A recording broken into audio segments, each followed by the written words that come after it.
खालापूर तालुक्यातील इसांबे ग्रुप ग्रामपंचायतीच्या उपसरपंचपदी भारतीय जनता पार्टीचे सचिन शिवाजी थोरवे यांची बिनविरोध निवड झाली आहे।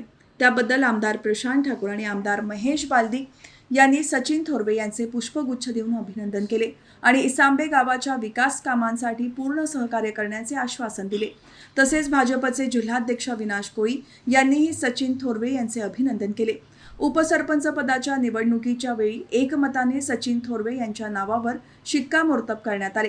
त्यांच्या बिनविरोध निवडीमुळे कार्यकर्त्यांमध्ये उत्साहाचे वातावरण निर्माण झाले आहे। यावेळी खालापूर तालुकाध्यक्ष प्रवीण मोरे, ग्रामसेवक परेश नागरे, सरपंच हिरामण वाघे, सदस्य ज्योती विलास पाटील, सारिका मधुकर शिंगारे, गजानन हुशार, वामन वाघे, समीर देवघरे, मयुरी देवघरे, भाजप नेते मनोज थोरवे, प्रभाकर जाधव, अतुल शेलार यांच्यासह लोहोप, इसांबे, वाणिवली, इसांबेवाडी आणि लोहोपवाडीतील ग्रामस्थ मंडळ उपस्थित होते।